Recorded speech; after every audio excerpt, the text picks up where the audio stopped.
Hello everyone. शिक्षा संकल्प IAS PCS group में आप लोगों का स्वागत है। मैं शिक्षा संकल्प ग्रुप का फाउंडर नंद किशोर अपनी टीम से आपको परिचय करवा दूं तो मेरी टीम में अभिषेक मिश्रा सर हैं, राकेश ठाकुर सर हैं, ब्रजेंद्र सिंह सर हैं, सचिन मित्तल सर हैं, भानु प्रताप सर हैं, आशीष कुमार सर हैं, रोहित पांडे सर हैं। ये मेरा व्हाट्सअप नंबर है 8860792973। ये मेरा टेलीग्राम आईडी है Nand let's crack U P S C C S C Hindi. इससे भी आप जुड़ सकते हैं। और अगर अभी तक आप लोगों ने मेरा वीडियो अगर मेरा जो है कि चैनल सब्सक्राइब नहीं किया हो तो इस चैनल को सब्सक्राइब कर लीजिए। वीडियो अगर पसंद आ रही हो तो उसको लाइक जरूर कर दिया करिए, कमेंट करके बताया करिए, ताकि जो है कि मैं और भी वीडियो आपको जो है बना के दूं। मेरा उद्देश्य है पूरा जो है कि आधुनिक भारत को ख़त्म करना, फिर उसके बाद मैं एंशिएंट इंडिया पे लौटूंगा, फिर उसके बाद मेडिवल इंडिया पे लौटूंगा, फिर उसके बाद जो है आपका वर्ल्ड हिस्ट्री को पढ़ाया जाएगा। इस तरह से एक क्रम में जो है हम चीज़ों को चलेंगे, ठीक है ना। पोल्ट्री भी जो है कि क्रम वाइज जो है सारी चीज़ें पढ़ाएंगे, फिर उसके बाद आईआर की चीज़ें पढ़ाएंगे, उसके बाद हमारे और भी टीचर आपको जो है कि पढ़ाएंगे। लेकिन उसके पहले जो है आपको कम से कम 1000-2000 सब्सक्राइबर जो है हमें देना पड़ेगा, ताकि जो है कि हम पूरी टीम से आपको जो है कि पूरा कंप्लीट जो है तैयारी करवा सके अपने यूपीएससी की। चलिए, हम जो है इस समय पढ़ रहे हैं अंग्रेजों का आगमन। हमने जो है देख लिया है, और अंग्रेजों के आगमन के बाद आपने जो है कि देखा कि ये जो पश्चिमी भारत है, यहाँ पे सूरत में किस प्रकार से उनकी कोठी स्थापित हुई, फिर गुजरात के ही सूरत यहाँ पे है, गुजरात के अहमदाबाद और भरूच में कैसे उनकी कोठियाँ स्थापित हुई, फिर यहाँ पे बयाना में कैसे कोठी स्थापित हुई, और जो है आगरा में कैसे स्थापित हुई, ये जो आपका मुंबई है यहाँ पे कैसे कोठी स्थापित हुई, फिर इसके बाद जो है कैसे मुंबई अंग्रेजों को पुर्तगालियों से मिल गई, पुर्तगालियों से किस प्रकार संघर्ष करना पड़ा। फिर आपने देखा कि 1600 जो है कि 80 88 89 ईस्वी में जो है अंग्रेज जो है सीधा कहने लगे हैं कि हमें दोनों हाथों में लेकर तलवार लेकर जो है भारत के व्यापार का प्रबंधन करना चाहिए, लेकिन उसमें वो हार जाते हैं। आज हम जो है चलेंगे दक्षिण भारत और जो है पूर्वी भारत।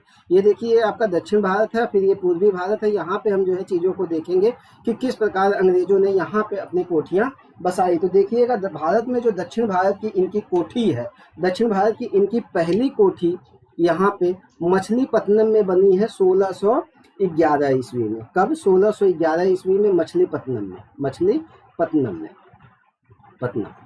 और आप जानते हैं ये जो मछलीपट्टनम है उस समय गोलकुंडा राज्य का जो है कि हिस्सा हुआ करता था, गोलकुंडा राज्य का हिस्सा हुआ करता था। और आज की डेट में अगर इसको आप देखोगे तो आंध्र प्रदेश में ये पड़ता है। आंध्र प्रदेश में आप देख लीजिएगा मछलीपट्टनम है कहाँ पे।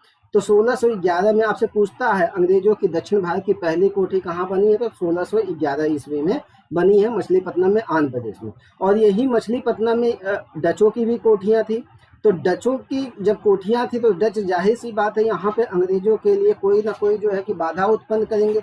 जब अंग्रेजों के लिए बाधा उत्पन्न कर रहे हैं तो ये क्या कर रहे हैं अंग्रेज, वहाँ से जो है कि अपनी कोठी को स्थानांतरित कर दे रहे हैं थोड़ा सा जो है नीचे की तरफ।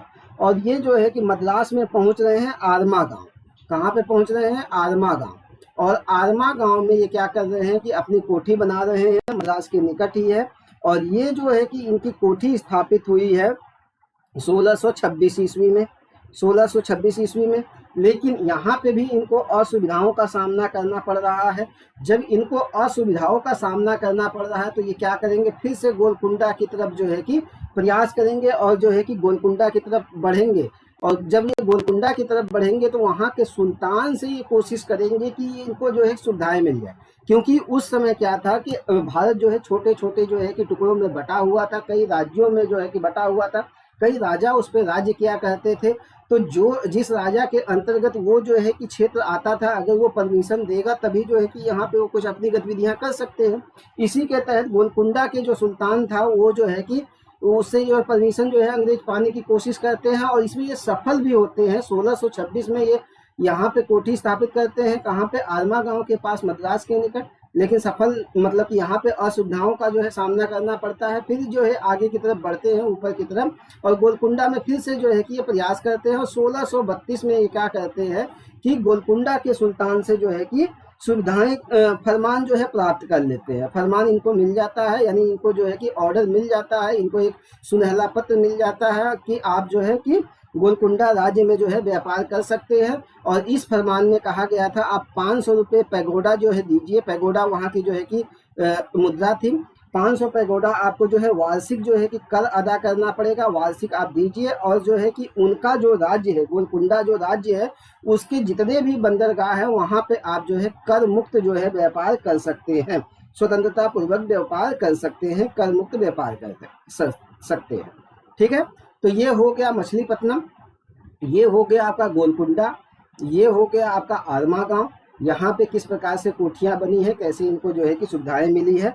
फिर जो है कि अब क्या करेंगे अंग्रेज, क्योंकि अंग्रेज है, व्यापारी हैं, यहाँ पे कुछ ना कुछ वो सुविधाएं जो है कि प्राप्त करना चाहते हैं और कुछ ना कुछ जो है कि अपने राज्य के लिए, अपनी ब्रिटिश ईस्ट इंडिया कंपनी के लिए अच्छा करना चाहते हैं। तो वो लगातार प्रयास करेंगे, लगातार। और अगले क्रम में वो क्या करेंगे कि अब देखो यहाँ पे वो निरंतर आगे बढ़ने की कोशिश कर रहे हैं कि उन्हें और अच्छा जो है स्थान मिले, सुविधापूर्वक जो है जगह मिले। तो फिर ये उत्तर पूर्व की तरफ बढ़ते हैं, थोड़ा सा ऊपर जाते हैं और उड़ीसा में ये पहुँचते हैं।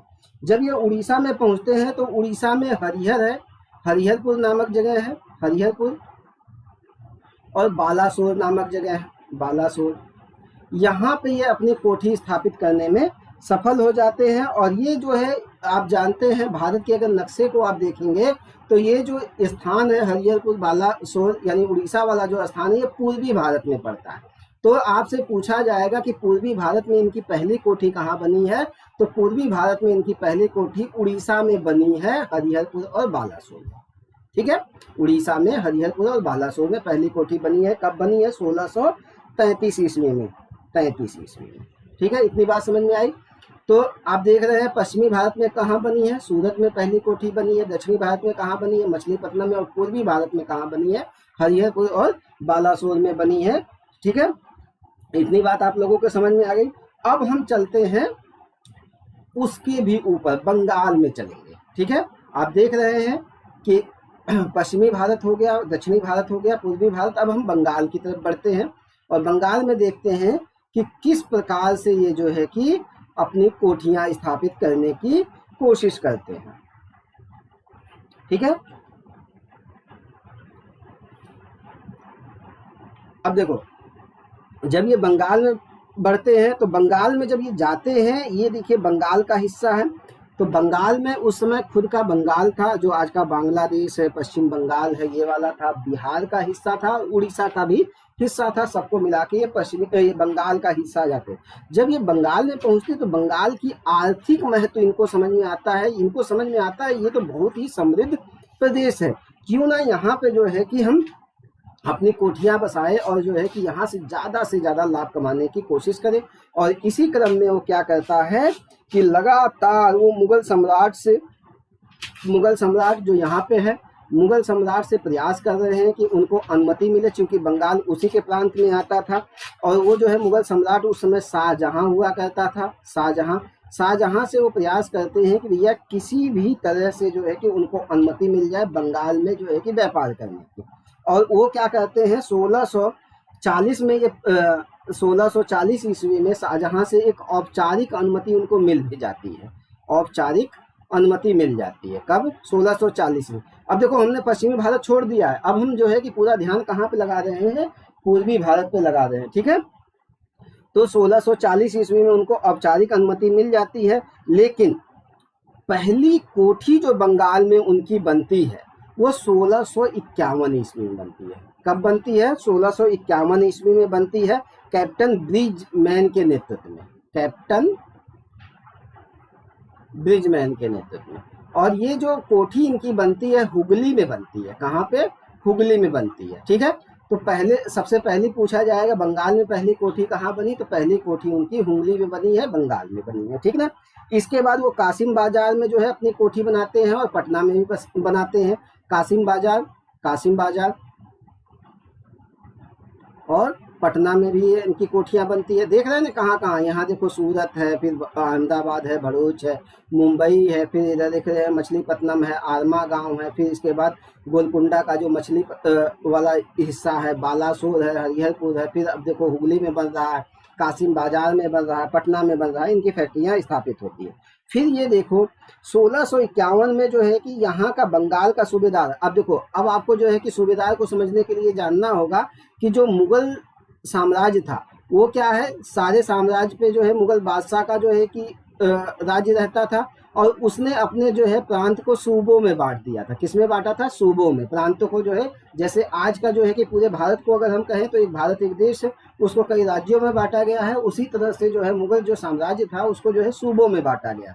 फिर सूबों को सरकारों में बांटा गया था, सरकारों को परगना में बांटा गया था। इस तरह से उसका बंटवारा था। जब हम जो है कि मध्यकालीन भारत पढ़ेंगे तो उसमें बताएंगे। तो जो बंगाल का सूबा था उसको शाह शुजा उस पर जो है शासन कर रहा था। शाह शुजा कब? 1651 ईस्वी में। 1651 ईस्वी में शाह शुजा जो है शासन कर रहा था। और अभी जो है कि मुगल सम्राट कौन है? मुगल सम्राट आपका शाहजहां है। और शाह शुजा का भाई है कौन? औरंगजेब। औरंगजेब नाम सुना होगा आप लोगों ने, औरंगजेब। तो ये शाह शुजा कौन है? बंगाल का उस समय नवाब है, बंगाल का सूबेदार है, ठीक है ना। फिर शाह शुजा ने एक अंग्रेज चिकित्सक गैब्रियल बर्टन की चिकित्सीय सेवाओं से प्रसन्न होकर एक निशान जारी किया और 3000 वार्षिक भुगतान के बदले ब्रिटिश ईस्ट इंडिया कंपनी को बंगाल, बिहार और उड़ीसा में कर मुक्त व्यापार करने की छूट दे दी। किसने? शाह शुजा ने। 3000 वार्षिक कहता है कि आप हमें टैक्स दे दीजिए और आप बंगाल में, पूरे बंगाल में, जो आज का बंगाल है, जो बांग्लादेश है, दोनों को मिला के, असम का कुछ हिस्सा था, आपका जो है कि बिहार का हिस्सा है और उड़ीसा का हिस्सा है।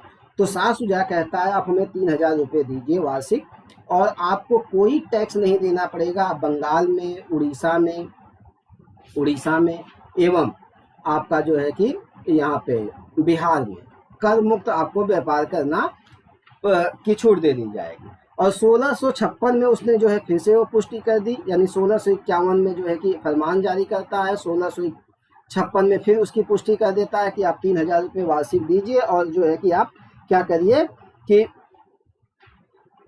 आप जो है कि व्यापार करते रहिए। लेकिन जो अधिकारी थे वो इस चीज़ को नहीं मानते थे। वो कहते थे कि भले तुम्हें सूबेदार ने जो है ये फरमान जारी कर दिया है, ऐसा है, हमें टैक्स तुम्हें देना पड़ेगा, हमें जो है कि तुम्हें भुगतान करना पड़ेगा, नहीं तो हम तुम्हें व्यापार नहीं करने देंगे। इसी क्रम में जो है क्या होता है, 1672 का समय आता है। यानी व्यापार करना इतना आसान नहीं था। जब इनके सामने बार बार चुनौतियाँ उत्पन्न हो रही है तो ये भी हथियार उठाने की कोशिश करेंगे, ठीक ना। फिर क्या हुआ कि 1672 ईस्वी में बंगाल का सूबेदार बदल जाता है, उसका नाम हो जाता है शाइस्ता खां, यानी दूसरा जो है बन जाता है शाइस्ता खां। और शाइस्ता खां ने भी क्या किया, इस फरमान को जो है कि जारी रखा, कहा कि आप 3000 रुपये जो है कि भुगतान करिए और जो है बंगाल, बिहार, उड़ीसा में जो है आप व्यापार करते रहिए। लेकिन अधिकारी हैं वो जो है बार बार इनको तंग कर रहे हैं। और बाद में क्या हुआ कि ये जो है बार बार जब इनको तंग किया जा रहा है तो ये मुगल सम्राट से इसकी शिकायत कर रहे हैं। और कह रहे हैं कि देखो भाई, हमें जो है कि फरमान जारी किया गया कि 300 रुपये वार्षिक भुगतान के बदले हमें यहाँ कर मुक्त व्यापार करना है, लेकिन अधिकारी मान नहीं रहे।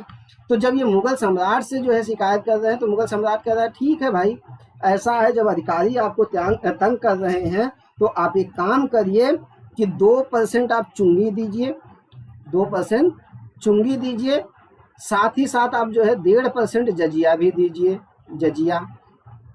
और आप जो है कि इन जगहों पे व्यापार करिए, आपको कोई तंग नहीं करेगा, ठीक है ना। और ये जो है उनको जो है कि सुविधाएं दे दी जाती है। लेकिन अधिकारी मान ही नहीं रहे हैं। अधिकारी बार बार अंग्रेजों को तंग कर रहे हैं। और 1680 में ये जो है कि बात कही गई है। 1686 ईस्वी में अंग्रेज जो है कि तंग आ जाते हैं और तंग आके अंग्रेज क्या करते हैं, हथियार उठा लेते हैं। और हथियार उठा के वो क्या करते हैं कि हुगली को लूट लेते हैं। और जब ये हुगली को लूट लेते हैं तो इससे औरंगजेब हो जाता है क्रोधित। औरंगजेब इससे क्या हो जाएगा, क्रोधित हो जाएगा। और औरंगजेब इनके ऊपर कार्रवाई करने की बात करता है। और जब औरंगजेब कार्रवाई करने का आदेश दे देता है तो अंग्रेज उस समय बहुत थोड़े थे। अंग्रेज जो है कि भाग जाते हैं, परास्त हो जाते हैं, यहाँ से परास्त हो जाते हैं और भाग जाते हैं। भाग कर वो जो है कि चले जाते हैं बंगाल की खाड़ी में, यहाँ पे। और यहाँ पे एक ज्वारग्रस्त द्वीप है, ठीक है ना, ज्वारग्रस्त द्वीप, जहाँ पे जो है कि मच्छर वगैरह काटने से बुखार हो जाता था, ज्वारग्रस्त द्वीप फुल्टा, यहाँ पे ये शरण लेते हैं और जो है अब लगता है कि इनकी नैया पार नहीं हो पाएगी। लेकिन उसी में एक अंग्रेज समझदार है, उसका नाम है जॉब चारनाक। जॉब चारनाक। और जॉब चारनाक क्या करता है, औरंगजेब के पास जाता है, औरंगजेब के पास जाता है, उससे माफ़ी मांगता है, कहता है हमसे गलती हो गई, अब हम ऐसा नहीं करेंगे। और जो है औरंगजेब उनको माफ़ी दे देता है 1687 ईस्वी में, 1687 ईस्वी में माफ़ी दे देता है। और ये फिर से जो है कि कहाँ आ जाते हैं, बंगाल में। तो इस प्रकार से आप देख रहे हैं कि इनको फरमान दिया जा रहा है, ये जो है कि तंग आ जा रहे हैं अधिकारियों से, हथियार उठा ले रहे हैं, हुगली को लूट ले रहे हैं, औरंगजेब को तंग कर रहे हैं। औरंगजेब जो है कि तंग आके क्या कर रहा है कि इनको परास्त भी कर दे रहा है। बाद में क्या हो रहा है कि इनको हरा दिया जा रहा है। ये यहाँ से भाग के कहाँ भागते हैं, फुल्टा द्वीप भागते हैं। फिर जॉब चारनाक चालाकी से जो है क्या करता है, औरंगजेब से माफ़ी मांगता है और बंगाल में वापस आने की जो है उसको अनुमति मिल जाती है। अब यही वो जॉब चारनाक है जो भारत में जो बंगाल है वहाँ पे क्या करेगा, अंग्रेजी साम्राज्य की नींव डालने की कोशिश करेगा, वहाँ पे कोठी बनाएगा और वहाँ पे कलकत्ता की नींव डालेगा। कैसे कलकत्ता की नींव डालेगा उसको हम जो है जरा देख लेते हैं। जॉब चारनाक है, जॉब चारनाक क्या कहता है, सूता नाती में 1690 ईस्वी में, अब देख रहे हैं आप 1680 ईस्वी, 1686 ईस्वी, 1687 ईस्वी और 1690 ईस्वी का समय आ गया। 1690 ईस्वी में ये सूता नाती यहाँ पर एक कोठी बनाता है, ब्रिटिश कोठी। और फिर उसके बाद क्या करता है कि 1691 ईस्वी में जो शाइस्ता खां है उसका उत्तराधिकारी बनता है इब्राहिम खान। इब्राहिम खान से फिर से जो है कि फरमान जारी करवा दिया जाता है और 3000 वार्षिक भुगतान के बदले करमुक्त व्यापार करने की छूट ले ली जाती है। ठीक है, और ये फरमान कहाँ कहाँ जारी होता है ये बताया था मैंने, बंगाल में, बिहार में और उड़ीसा में, 3 जगह यह फरमान जारी होता है कि 3000 वार्षिक भुगतान करिए और आपको टैक्स फ्री व्यापार करने की छूट दी जाएगी। फिर उसके बाद जो है बर्धमान जिला है, बर्धमान जिला वहाँ का स्थानीय जमींदार जिसका नाम है शोभा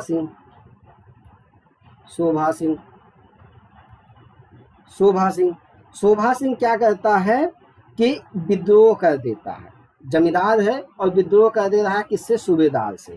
और जब जो है कि ये विद्रोह कर दे रहा है तो अब अंग्रेजों को क्या मिल जाएगा, मौका मिल जाएगा कि जो सूता नाती की कोठी है उसको जो है कि किलेबंदी कर सके। तो ये सूता नाती किले की किलेबंदी कर देते हैं। कब ये घटना है, 1696 ईस्वी की। 1696 में ये क्या करते हैं, सूता नाती कोठी की किलेबंदी कर देते हैं। अब फिर उसके बाद जो है कि आप देखेंगे कि 1696 के आसपास इब्राहिम खान भी जो है कि मर जाता है। फिर उसकी जगह जो है कि अजीम उन शान जो है कि सूबेदार बनता है। कौन सूबेदार बनता है, अजीम उन शान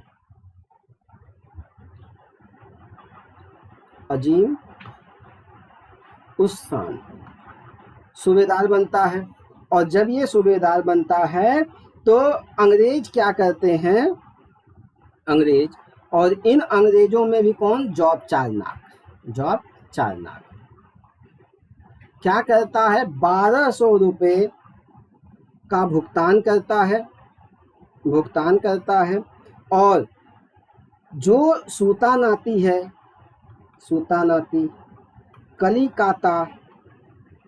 कलिकाता और गोविंदपुरी इन तीनों की सूबेदारी ले लेता है। कौन, जॉब चारनाक। क्योंकि यहाँ पे शोभा सिंह ने विद्रोह कर दिया था। अब क्या हुआ कि बाद में 1698 ईस्वी में यही जॉब चारनाक इन तीनों को मिलाकर सूतानाती, कलिकाता और गोविंदपुरी कलकत्ता की नींव डालता है, कलकत्ता की नींव डालता है।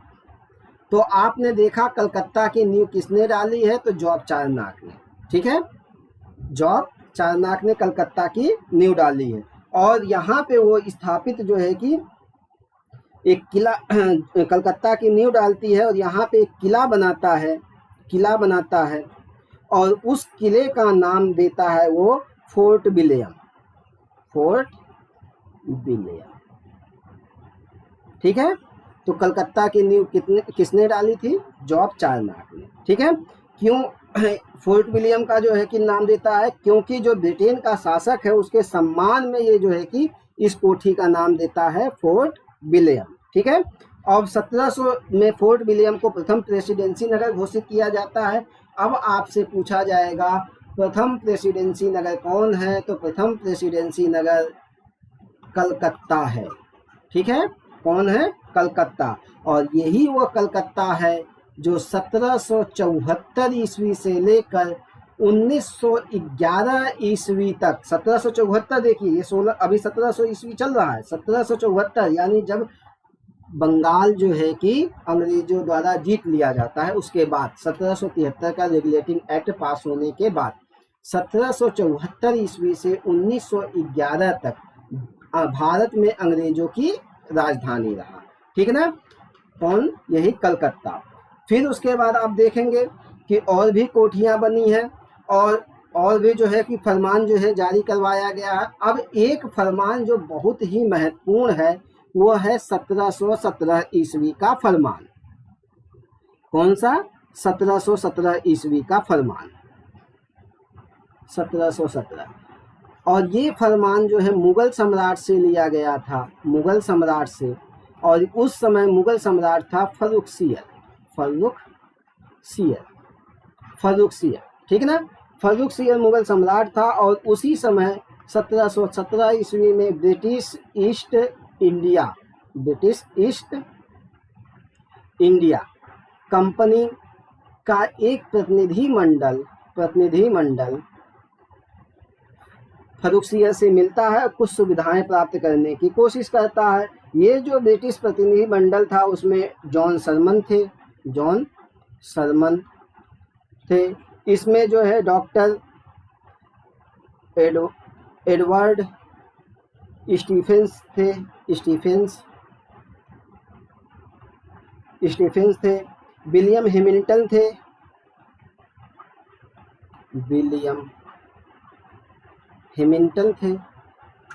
थे और ख्वाजा सिरहुद था,